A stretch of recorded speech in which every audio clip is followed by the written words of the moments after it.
교수님, 안녕하세요. 안녕하세요. 반갑습니다. 교수님 통해서도 저희가 네. AI의 변화상 많이 듣고 있는데 요즘에 그 AI의 발전 속도? 네. 많은 사람들이 이제 진화라고도 하는데 네. 그 속도는 어떻게 또 체감을 하고 계세요? 너무 빨라서요. 제가 이제 수업을 하는데 예. 한 달 전 얘기를 하면 학생들이요.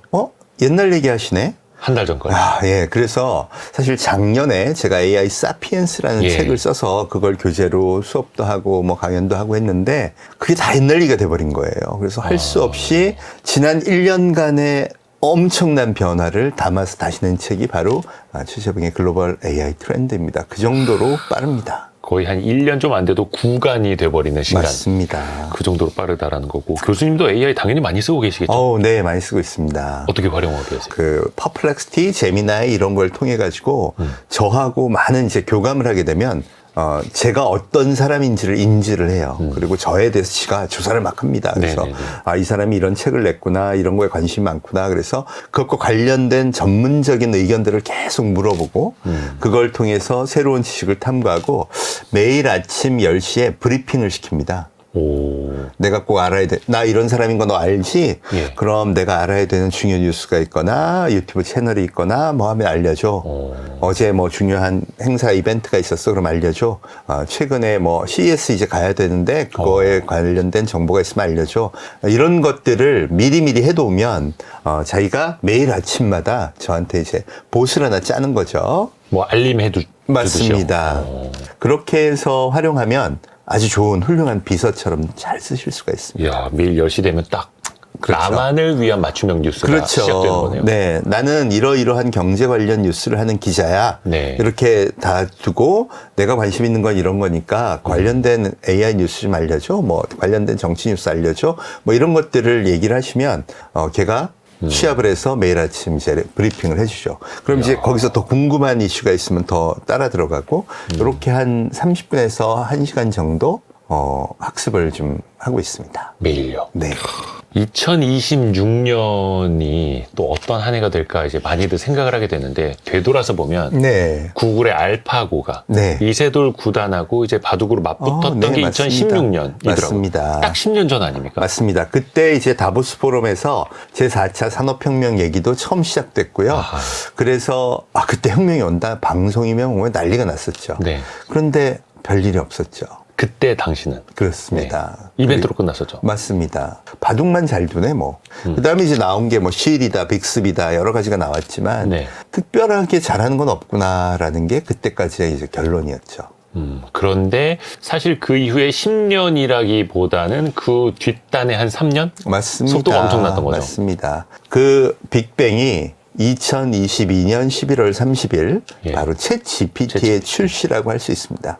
그 서막은 2017년에 구글이 트랜스포머라는 새로운 방식의 AI 관련 논문을 냈어요. 네. 근데 이게 이제는 다들 아시죠? LLM이라고 네. 라지 랭귀지 모델. 저는 뭐라고 하냐면 척척박사 만능비서라고 번역을 합니다. 뭘 네. 물어보면 네. 지가 전 세계 지식을 조사해서 요약해서 나한테 알려주는 비서. 네. 그게 LLM이거든요. 네. 그거를 만들기 시작하면서부터 진짜 진정한 혁명이 시작되었다고 볼 수 있습니다. 그렇죠. 네. 그렇게 되면서 AI가 글을 써주네? 네. 글로 물어보면 글로 답하네라는 네. 거를 22년 말에 이제 충격적으로 받아들이게 됐고 맞습니다. 이제는 또 그게 일상이 되었습니다. 맞습니다. 이제는 AI 없이는 또 살 수 없는 그런 시대가 돼가고 있는 거고요. 그렇죠. 요즘에 AI에 대해서 우리가 대담을 나눌 때, 뭐 방송을 하거나 녹화를 할 때 필수 질문 드리는 게 있습니다. AI 거품론. 네. 뭐 증권가에서도 그렇고 전 세계적으로도 네. 그 AI 거품론에 대한 그 말 그대로 논쟁이 이어지고 있는데 맞습니다. 교수님은 어떻게 보세요? 전 두 가지 포인트에서 이게 과거에 이 닷컴 버블하고 많이 좀 다르다라고 보고 있습니다. 요새 금융가에서 닷컴 버블 때도 다 꺼졌었잖아. 마찬가지로 AI 버블도 꺼질 거야. 일견 동의합니다. 버블이에요. 너무 돈이 많습니다. 제가 2024년 6월 27일 날 네. AI 10대 기업의 시가총액을 모아봤어요. 그때가 2경 3천조 원이었습니다. 와우. 이때도 버블 얘기가 있었어요. 예. 그런데 올해 11월 1일에 그걸 다 더 해봤더니 3경 7천조. 이게 상상도 할 수 없는 돈이거든요. 거의 한 50%더 늘었네요. 그런데 버블론이 막 시작됐어요. 그리고 11월 30일 날 제가 다시 한번 해봤습니다. 예. 3경 7천조 그대로예요. 그럼 누가 꺼졌나? 봤더니 엔비디아가 한 10% 조금 빠졌더라고요. 내려오고. 근데 구글 제미나이 3.0이 크게 뜨면서 구글이 그걸 다 받았어요. 아, 네네. 그러니까 그런 관점에서 보면 아 이게 AI는 이미 디지털 인류가 형성이 돼 있잖아요. 네. 이 어린 세대가 그 이미 디지털 환경 속에서 AI를 너무나 많이 쓰고 있기 때문에 과거처럼 인터넷이 퍼지기에 필요한 시간은 없어도 되겠다. 그러니까 확산되고 비즈니스 모델 생기고 돈도 벌고 충분히 더 빠른 시간 내에 이 기업들이 갈 수 있다는 거죠. 그래서 거품이 과거처럼 뭐 왜 2000년 어느 날 80%의 인터넷 기업이 파산하는 AI 디지털 버블이 확 꺼진 날이 있었죠. 예. 이거는 그것처럼은 안 될 거다라고 생각이 들고요. 대신 아주 치열한 경쟁들을 지금 벌이고 있는 거잖아요. 네. 결국 독점하는 기업이 탄생할 거고 그 기업에 의해서 따라가다가 미끄러지는 많은 기업들은 역시 파산할 거다라고 예상할 수 있다는 겁니다. 다만 한 가지 분명한 것은 절대 혁명의 수레바퀴는 멈추지 않는다는 겁니다. 제가 이 얘기를 왜 드리냐면 30년 전 닷컴 버블이 언제 형성됐냐? 95년부터 2000년 사이에 네. 어마어마한 자본이 인터넷 그런 묻지마 투자를 했어요. 네. 그러니까 거품론이 그때 나왔죠. 네. 그리고 거품이 2000년 어느 날 뻥 하고 터집니다. 그래서 인터넷은 망했나 봤더니 아이폰이 나온 건 2007년이에요. 예. 유튜브는 2005년. 예. 결국 그때 모였던 자본이요. 인재를 끌어들입니다. 그럼 젊은 인재들은 난 인터넷에 인생을 걸었어. 그럼 이거 포기하지 않죠. 그렇죠. 거기다가 이미 많은 자본이 투입되어 있는 상태니까 이 인터넷 혁명의 수레바퀴가 그때부터 돈 겁니다. 그리고 지금 보면 인류는 스마트폰과 인터넷 없이는 살 수 없는 전혀 다른 문명으로 진화해 버린 거죠. 그런데 이번에는 돈이요. 훨씬 더 많아요. 3경 7천조면 1%만 투자해도 370조. 예. 10%가 투자된다고 하면 3,700조가 예. AI 혁명에 투자되는 겁니다. 예. 그럼 얼마나 많은 인재를 끌어모을까요? 그 인재들은 AI 투신해서 다양한 AI 영역에서 산업화를 시도하고 그리고 절대 포기하지 않을 겁니다. 그래서 혁명의 수레바퀴가 엄청난 속도로 이미 돌기 시작한 겁니다. 그리고 그 사이에서 많은 기업들이 무너지고 파산하고 하겠지만 결국 그 사람들이 모여서 AI 없이는 살 수 없는 인류 문명 시대, AI 사피엔스 시대를 열어갈 것이다. 이게 역사가 증명하는 혁명의, AI 혁명의 정해진 미래라고 볼 수 있다는 거죠. 정해진 미래. 네. 멈출 수도 없고 멈춰서도 안 되고. 네.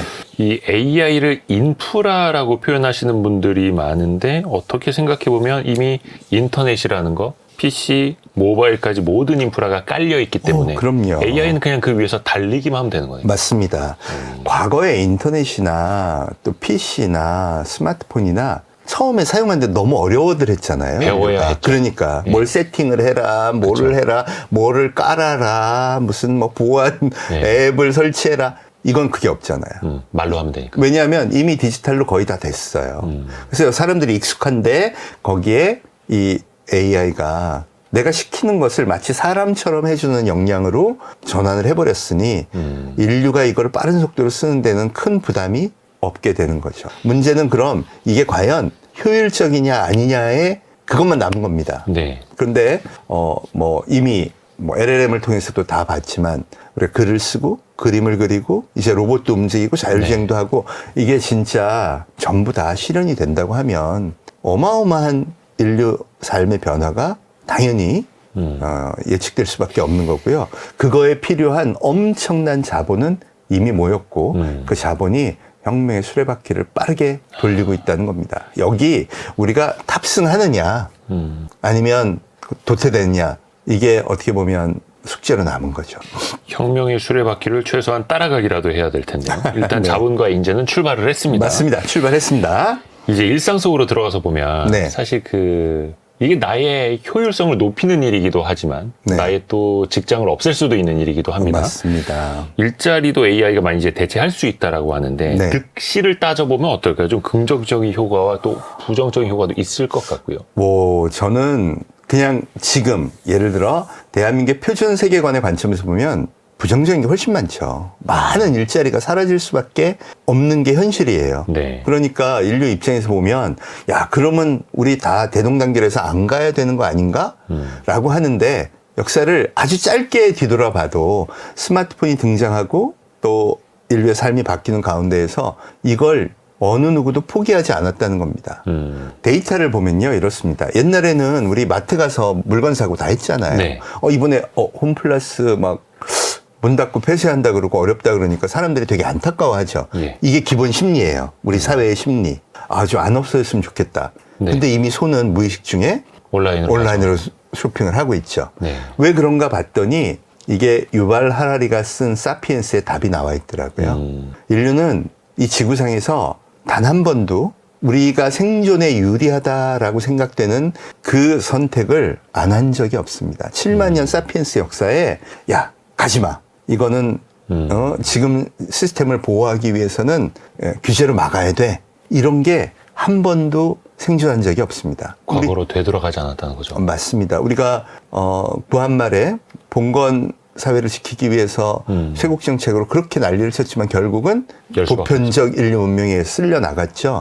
저는 정해진 그래서 미래라고 얘기하는 게 간단하게 보면 이렇습니다. 진화의 가장 단순하고도 강력한 메커니즘이 뭐냐? 적은 에너지로 많은 일을 할 수 있으면 무조건 인류는 선택합니다. 이게 이제 유발 하라리가 얘기한 사피엔스 이 책의 가장 큰 맥락이기도 한데요. 그렇다면 스마트폰이 등장했을 때 그래서 정해진 미래라고 한 거고 예. 그다음 이번에 AI가 등장해서 그런 기능들을 제공한다면 그거는 인류가 반드시 선택할 이미 정해진 미래라고 또 얘기할 수 있다는 겁니다. 인류는 절대 되돌아가지 않는다. 그렇죠. 과거로 회귀하지 않는다. 그래서 이 대전제 하에서 부정적인 것들을 최소화하면서 새로운 방향으로 나아가려는 노력을 하는 게 우리한테는 어쩌면 좀 슬프지만 이미 우리의 인류의 운명이라고도 할 수 있다는 거죠. 적응하면서 또 앞으로 가야 하고. 맞습니다.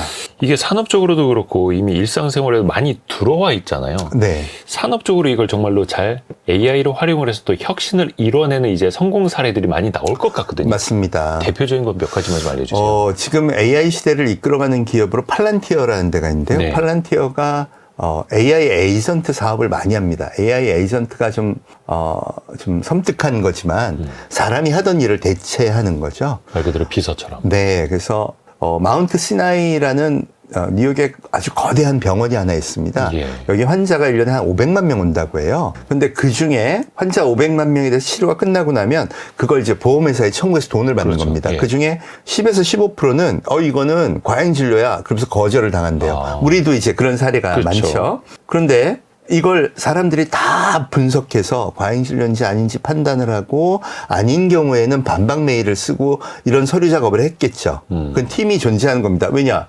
매출의 10에서 15%가 날아가는 거니까요. 네네. 근데 이거를 AI를 딱 도입을 했습니다. 그래서 어떻게 했냐? 과잉진료인지 아닌지 판단하는 AI 프로그램을 짜고요.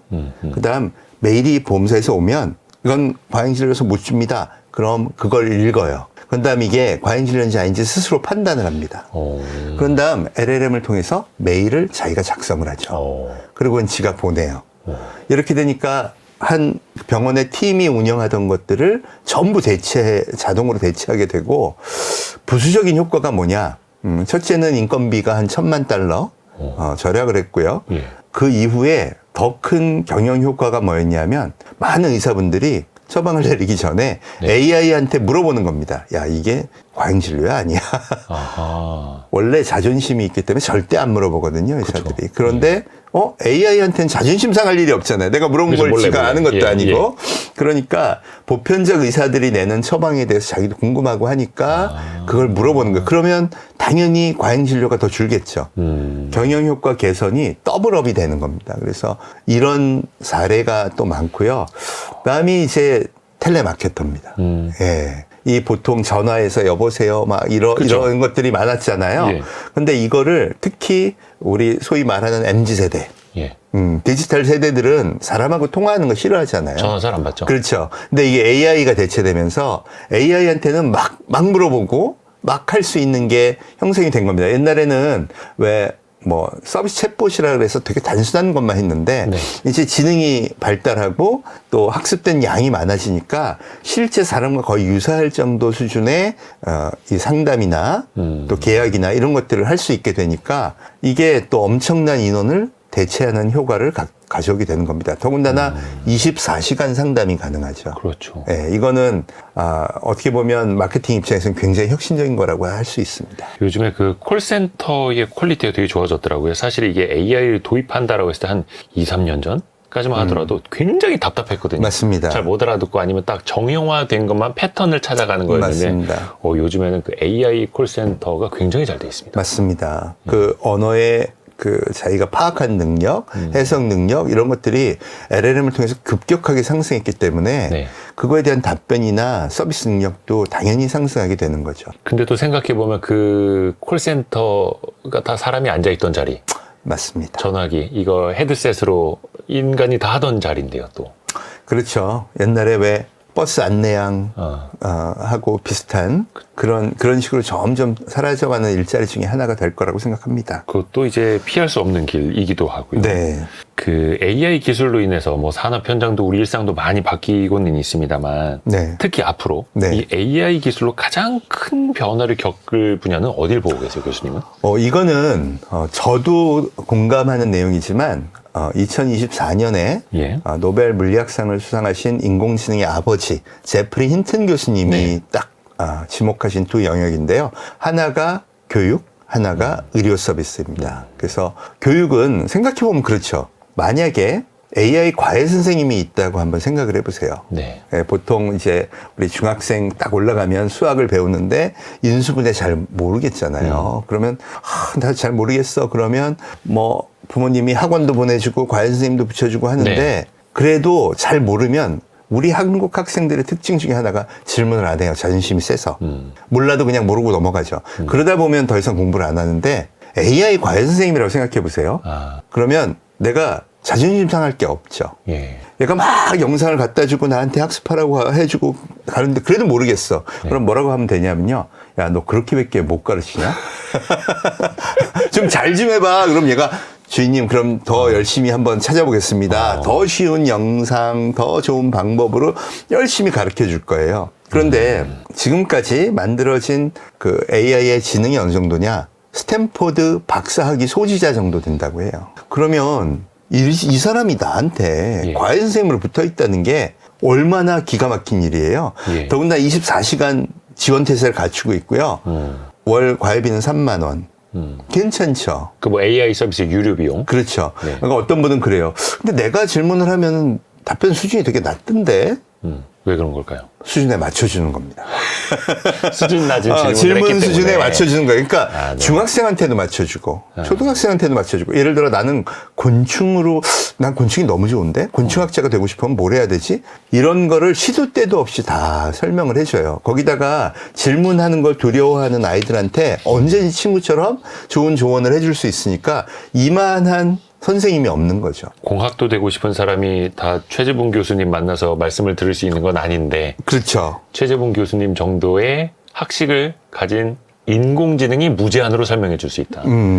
이렇게도 부탁할 수 있어요. 야, 너 최재분 교수님이 요새 뭐라 그러는지를 공부해서 나한테 어떻게 해야 될지 좀 알려줘봐. 또 충분히 가능합니다. 최근 6개월 사이 최재분 교수님의 강연을 다 요약해 줘. 다 이렇게. 그리고 너무 나한테 쉽게. 내가 공부해야 될 분야를 좀 정해줘봐. 뭐 이런 것도 가능하죠. 그러면 어떻게 보면 과외비, 학원비도 많이 줄어들 것 같고 맞습니다. 비용적인 측면에서도 그러면은 왜 예전에 우리가 EBS 보면서 교육의 사교육비의 격차를 많이 이제 줄여야 된다라고 했던 것처럼 네. 그런 세상이 또 AI 시대에 더 빛을 볼 수 있겠네요. 그럼요. 근데 우리가 이건 과거에서부터 바로 볼 수 있어요. 사실 뭐 일타 강사의 강의를 누구나 들을 수 있는 시대가 열린 건 맞잖아요. 그죠? 네. 특히 코로나 때 더더욱 그게 이미 보편화돼 버렸고, 그럼 그것보다 더 뛰어나게 나 개인 맞춤형으로 나의 수준에 맞춰 수업을 해줄 수 있는 과외 선생님이 등장했다. 이거는 인류한테 혁명이죠. 이게 제프리 힌튼 교수가 얘기하는 겁니다. 근데 그 초기 도입에 있어서는 교육 전체 과정이나 이런 것들이 다 깨져야 되는데요. 이게 어려운 일이죠. 우리 뭐 학부모나 또 선생님들이요. 이 교육과정 개혁에 대해서 또 AI 교과서 도입에 대해서 되게 부정적으로 얘기하셨죠. 네네. 뭐 태블릿 같은 이제 맞습니다. 교과서. 네. 그게 왜 그러냐면 내가 옳다고 생각하는 세계관에서는 저걸 도입하는 게 아이들한테 큰 도움이 안 된다고 생각하는 거예요. 네. 그런데 실제 지금 산업계에서나 이미 이런 데에서는 어마어마하게 많은 AI 역량을 갖춘 사람을 원하고 있어요. 그렇죠. 이게 세계관이 다른 거죠. 충돌하는 거네요. 충돌하는 겁니다. 선생님들이요. 그럼 AI 도입하는 선생님이 없냐? 제가 그 AI 도입을 위한 특별교육위원회 위원으로 잠깐 활동을 했거든요. 네. 선생님들이 와서 AI를 이용한 아주 글로벌한 수업들을 보여주는데 깜짝 놀랐어요. 초등학교 중학생들이 너무 신나서 수업에 참여하고 막 그런 연구 수업들을 하는 거예요. 그래서 와 이렇게 성과가 좋은데 왜 퍼뜨리지 않으세요? 그랬더니 뭐라 그러는지 아세요? 뭐라고 하시나요? 다른 선생님들이 아, 그만해라 우리 힘들다. 안 좋아할 수도 있고. 이게- 어떤 식으로 하는 수업이길래 그런 거예요? 기가 막힙니다. 구글의 뭐 크롬을 기반으로 하고 AI 어시스턴트 활용하고 예. 여기 클래스가 하나 있으면 미국에도 한 클래스 있고요. 같이 발표하고 조사하고 뭐 이런 것들을 서로 주고받으면서 하고 그 슬라이드를 다 공유하고 온라인으로 같이 이 학습, 연동을 해서 예, 다. 학습을 같이 하고 기가 막힙니다. 근데 왜 못하냐? 다 선생님들이 그러는 거예요. 필요한 건 알겠는데 네네네. 나 은퇴하고 해라. 여러분 이게 진짜 교수들도 마찬가지고요.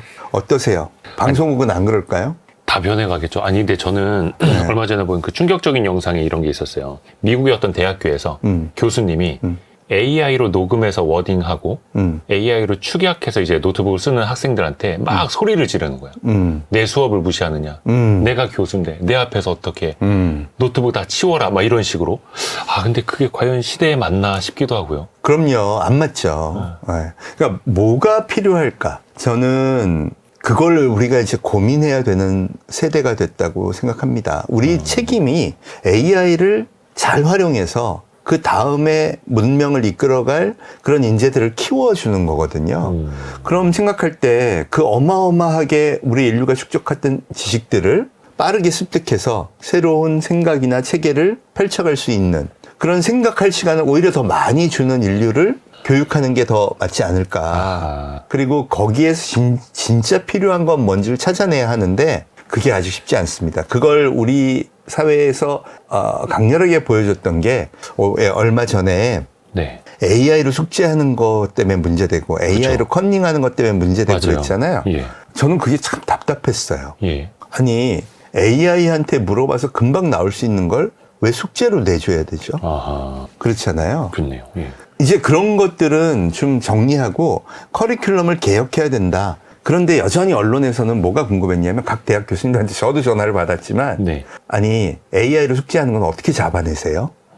잡아낼 일이 아니라 AI로 해야 되는 숙제를 만들어주고 거기서부터 새롭게 새로운 생각을 할 수 있도록 도와주는 방향으로 커리큘럼을 전환을 해야죠. 근데 교수들이 그걸 왜 안 할까요? 선생님들도 이제 바뀌어야 되니까. 다 필요한 건 아는데요. 네, 그래요. 맞아요. 바뀌는 게 두려워서. 다 뭐라고 생각하시냐? 나 은퇴하거든 해라. 다 그러고 있어요. 다. 내 수업은 안 된다. 네. 전통 있는 수업이다. 이렇게. 그 다음 이제 의료라 그랬잖아요, 제가. 네. 의료 보시면 데이터가 되게 많거든요.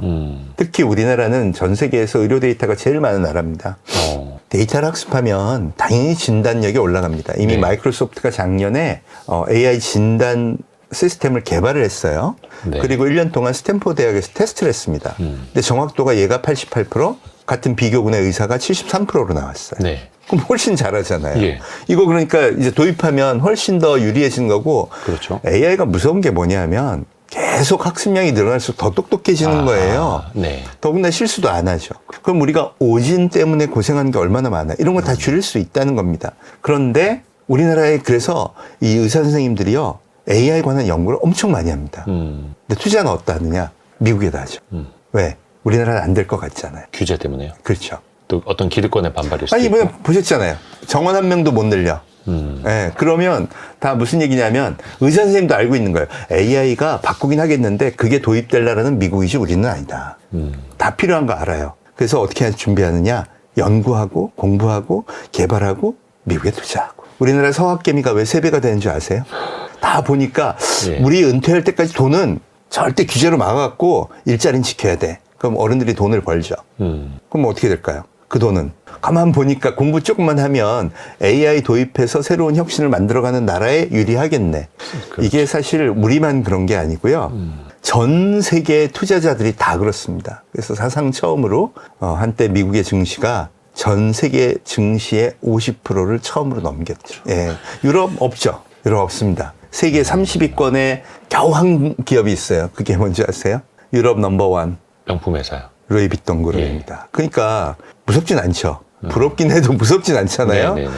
그게 지금의 현실이라고 보시면 돼요. 나머지는 전부 다 미국, 그리고 그걸 추격하고 있는 중국. 이 두 국가의 패권 대결이 되고 있다고 이렇게 볼 수 있다는 겁니다. 결국 투자는 그로 인해서 생산성이 높아지는 분야에 하게 되니 미국 쪽 기업들을 쳐다보게 되는 것도 자연스러운 현상이고. 맞습니다.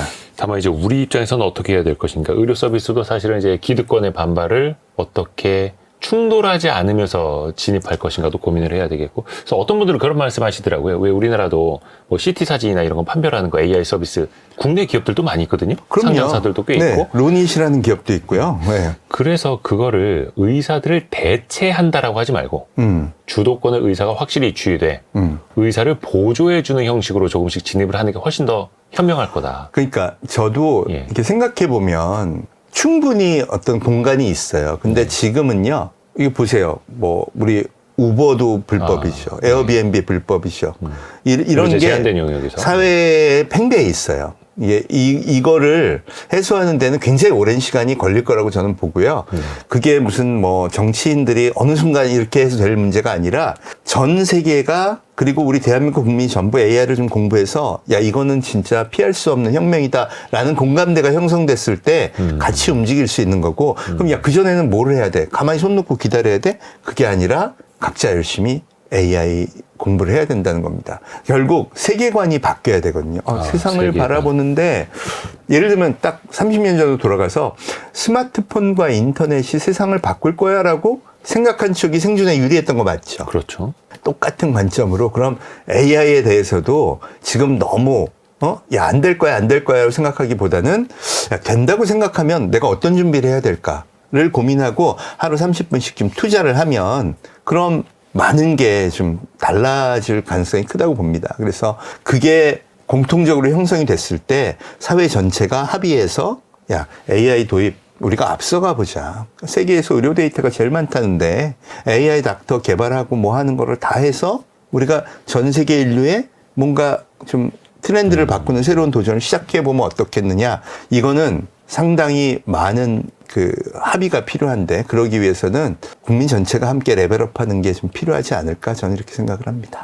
야, 생존을 위해서라도 세계관을 바꿔야 한다라는 말씀이 맞습니다. 확 와닿을 겁니다. 네. 아직까지 체감 못 하시는 분들은 AI 때문에 내가 일자리를 빼앗길 것인가, AI를 활용을 해서 내가 더 고부가 가치 산업으로 성장할 것인가, 이걸 또 고민해 보시면 답은 나올 것 같고. 네. 아까 잠깐 그 우버 이야기 해주셨는데, 네. 우리나라에서는 그 승차 공유가 사실상 불법입니다. 네. 뭐 택시 면허를 아예 사야 하고 그 사업자가. 근데 최근에 그 테슬라의 특정 모델이긴 합니다만 FSD 네. 자율주행 버전이 우리나라에서 열리면서 큰 반향을 불러오고 있지 않습니까? 그렇죠. 이것도 이미 온 미래이고 정해진 미래이고. 그럼요. 경험해 보면 세계관이 변화할 수밖에 없잖아요. 네. 그럼 적은 에너지로 많은 일을 할 수 있을 뿐 아니라 나를 더 안전하게 지켜주네? 이게 데이터로 다 증명이 되고 있거든요. 그런 관점에서 보면 말씀하신 대로 정해진 미래에 빨리 준비하는 게 필요하다. 이렇게 말씀드릴 수 있습니다. 근데 아직 좀 제도적으로나 네.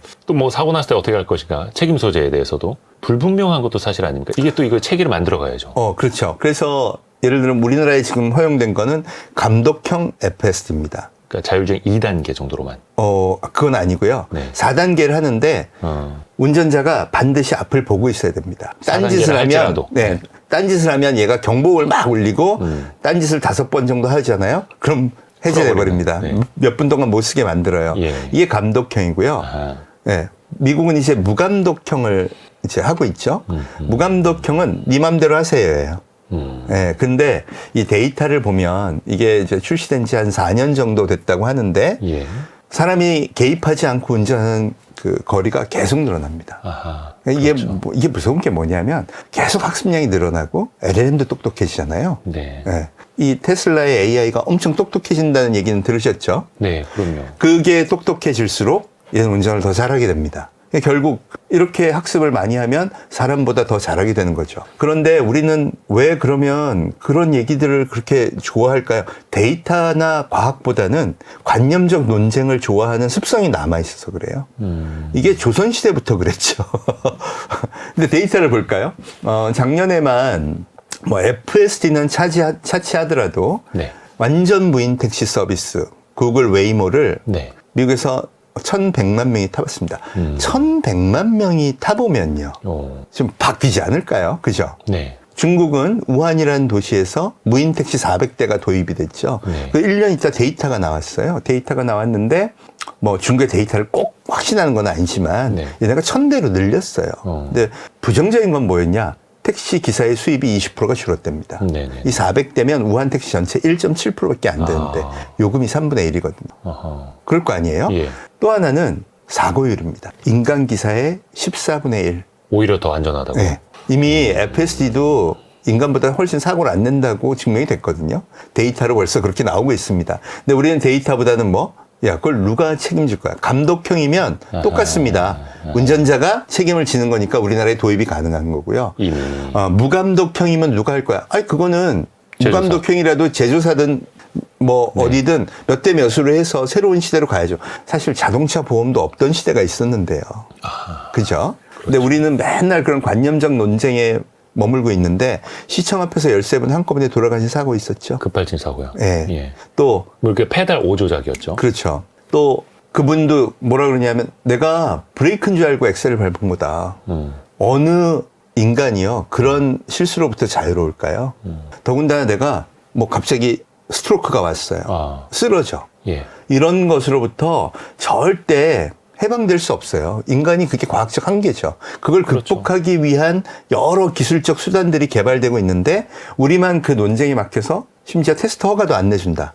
이게 지금 대한민국의 세계관이라는 거. 이거를 전환하는 노력을 해야 되는데 그게 뭐 누가 몇 명 개몽한다고 될 일은 아니고 세대가 지나면서는 자연스럽게 될 거예요. 왜냐하면 우리 지금 디지털 세대가 제가 아까 그런 얘기 드렸지만 수업을 하다 보면 한 달 전 얘기를 하면 옛날 얘기 하시네 그런다 그러잖아요. 네네네. 애들이요 전 세계의 모든 지식을 흡수하고 있어요. 그렇죠. 그러면 실시간으로. 그러면 유튜브를 보면 미국이나 심지어 이제 우리나라에서도 FSD가 막 돌아다니는데 얘들은 어떤 세계관을 가질까요? 전 세계 디지털 세대와 이게 맞다라는 공통적 세계관을 가질 가능성이 굉장히 높습니다. 그럼요.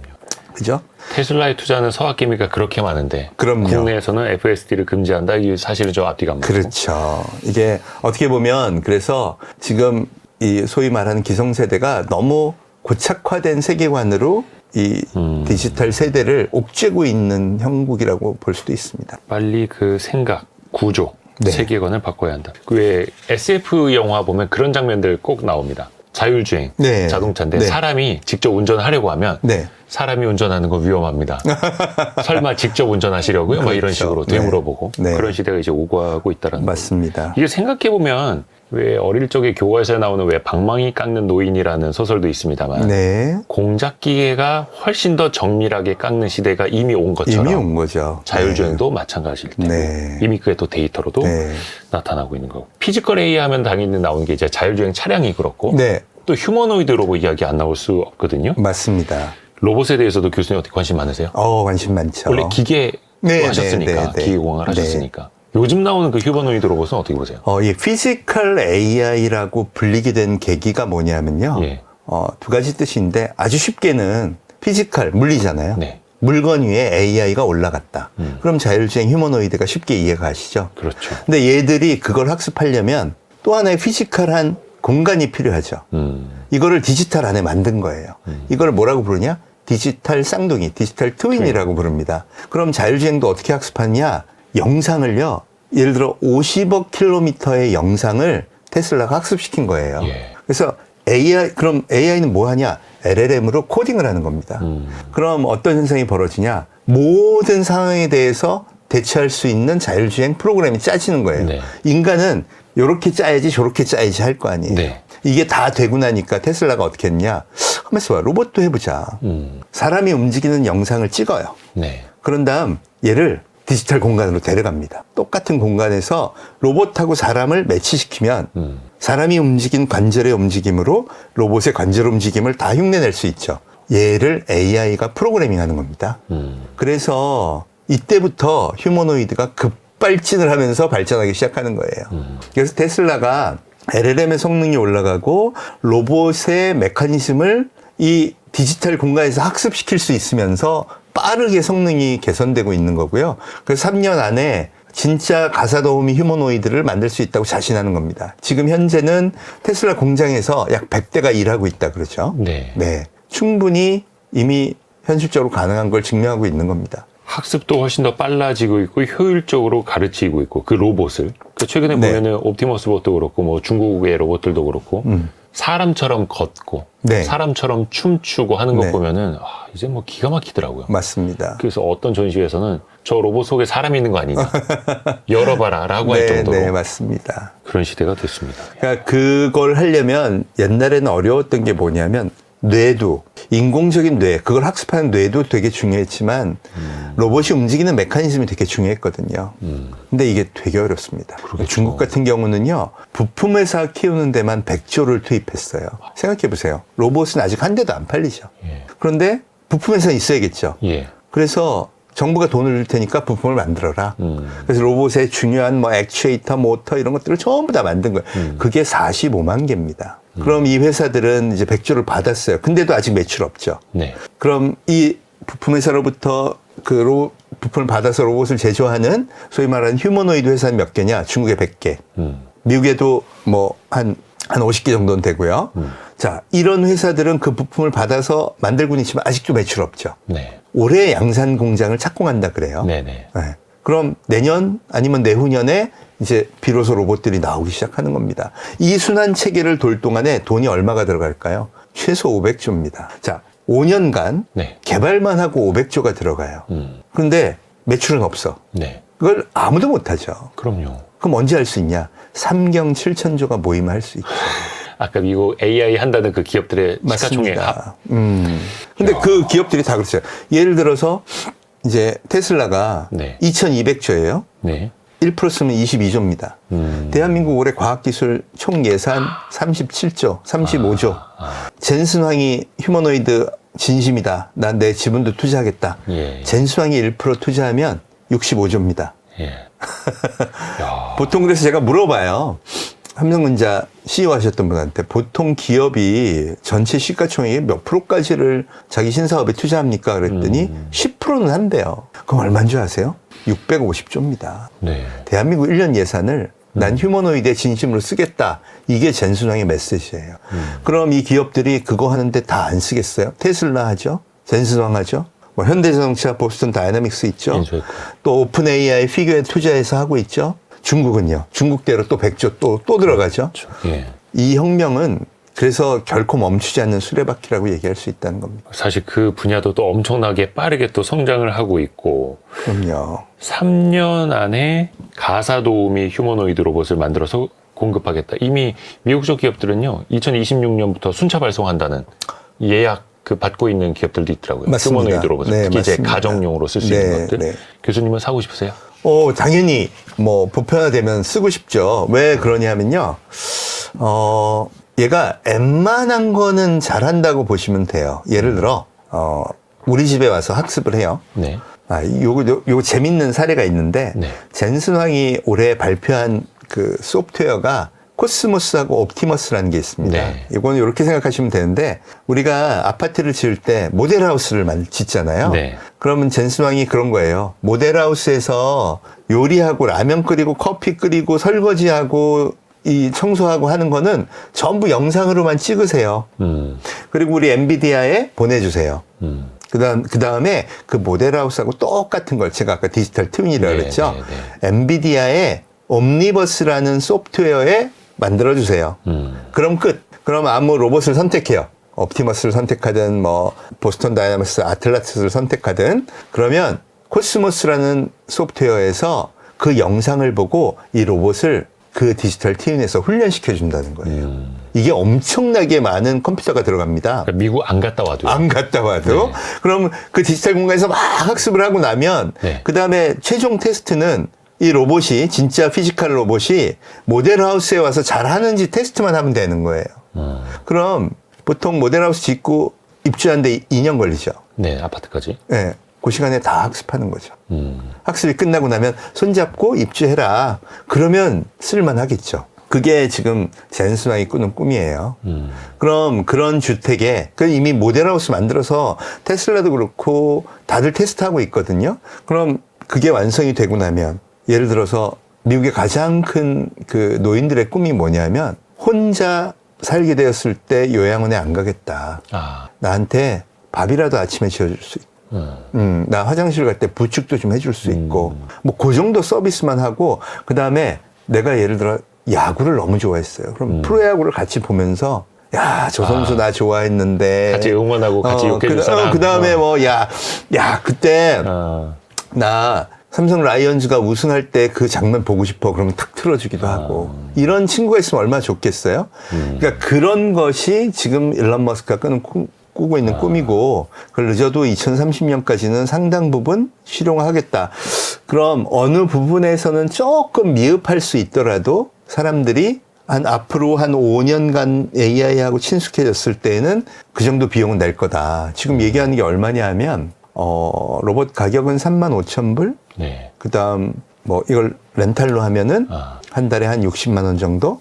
그 정도면은 뭐, 아침에 일어나서 커피 좀 타와라, 토스트 좀 만들어라, 청소 좀 해라, 설거지 좀 해라. 한 달 가정부 비용보다 훨씬 더 저렴하게. 그렇게 된다는 겁니다. 근데 그게 또 현재 가격 기준일 테고 나중에 대량 생산이 되면 당연히 가격은 또 떨어질 테고. 목표가는 10,000불 정도고요. 그 다음, 중국 같은 경우는 500만 원이 목표 가격이라고 얘기를 하고 있습니다. 네. 그렇더라고요. 이제 뭐 중국 기업들 같은 경우에는 우리 1,000대 만들었습니다. 이 영상 맞아요. 찍어서 올리고 하더라고요. 최근에도 보니까 보여주고 있죠. 대량 생산을 또 하고 있고 우리 가정에 들어올 날 머지 않았고. 네. 다만 윤리적인 문제라든지 보안 문제라든지 특히 이제 가정 내 어린아이들도 있을 테고 네네. 유리창도 있을 테고 로봇은 쇳덩이 아닙니까? 안전의 문제라든지 좀 넘어가야 할 걸림돌들은 되게 많을 것 같아요. 맞습니다. 현실적으로.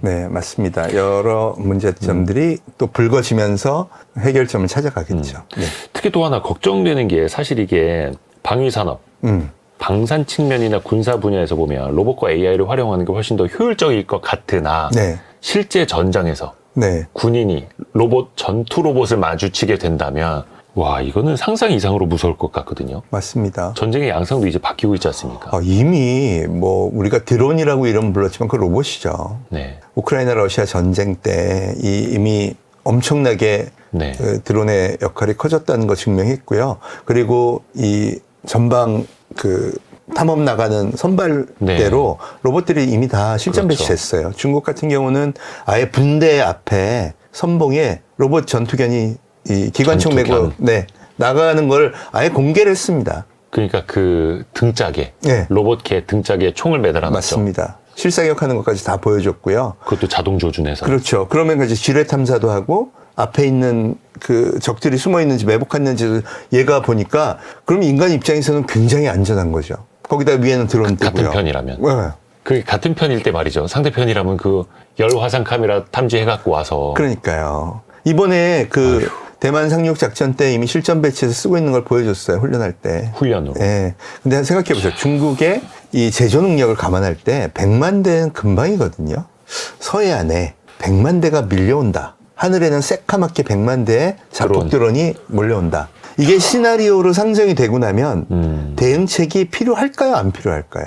너무 필요하겠죠. 이게 사실 몇 년 전에요. AI를 무기에 도입하면 절대 안 된다라고 엄청나게 전 세계 많은 셀럽 엔지니어들이 다 서명했어요. 근데 이게 쏙 들어갔죠. 안 지키죠. 요새 왜 그 얘기가 없냐? 러시아가 우크라이나 침공하고 나서 쏙 들어갔어요.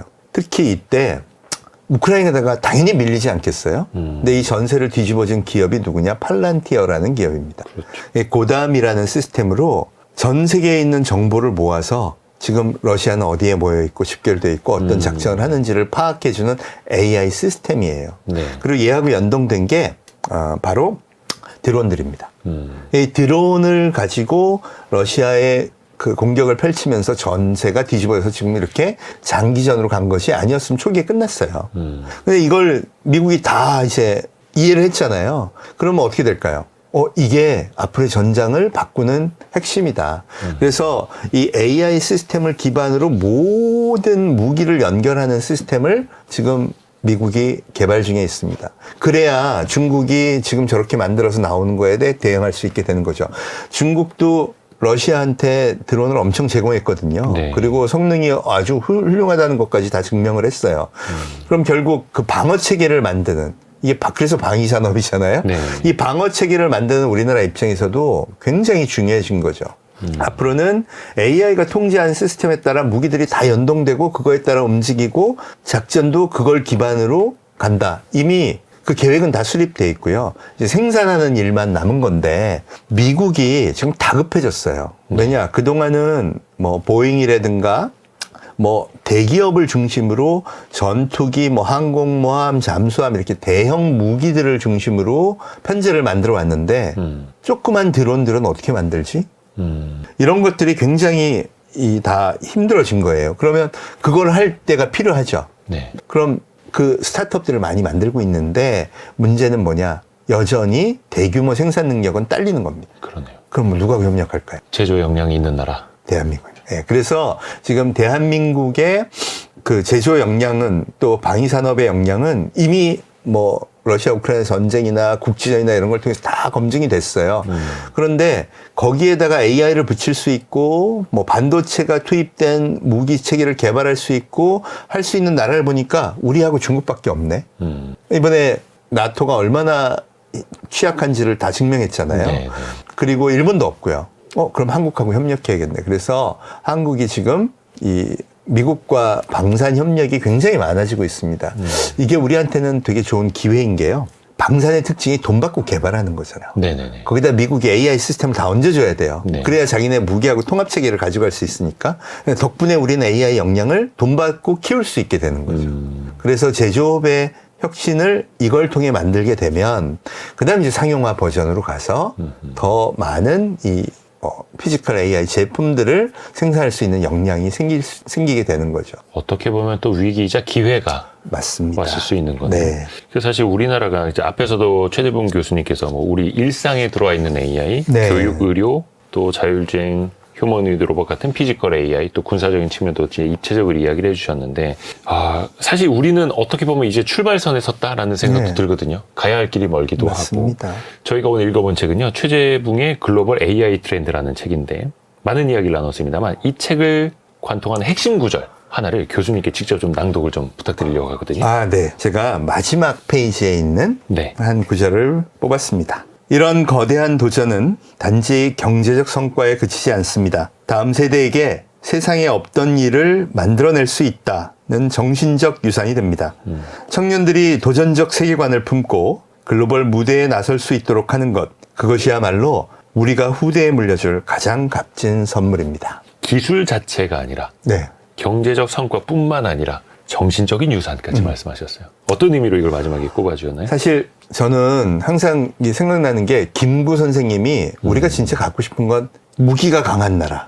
이건 했죠. 네. 군사강국 됐으니까. 부자인 나라. 이것도 뭐 좀 어느 정도 아쉽긴 왔죠. 하지만 어느 정도 그럼요. 많이 왔죠. 그것보다 더 갖고 싶은 건 문화강국이다 그러는데 이번에 뭐 K-팝 데몬터스 같은 거 보면 대한민국 문화강국 됐어요. 그럼요. 엄청나게. 그게 식민지 시절 꿈꾸던 거였습니다. 그때 그 얘기를 들었던 사람들은 다 미쳤구나 그랬을 거예요.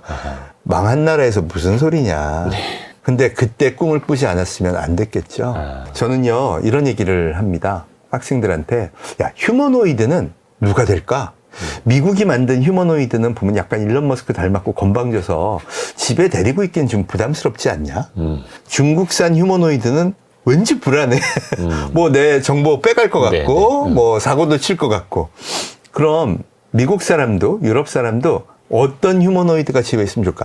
이니에이지도 좀 알고, 문화적으로 좀 풍성한, 이 좀 그런 것도 소유하고 있고, 왠지 공손해 보이고 얌전하면서 생긴 거는 K-팝 아이돌 스타들 같은, 야, 그런 휴머노이드는 너희가 만들 수 있지 않겠냐? 엄청 팔리겠네요.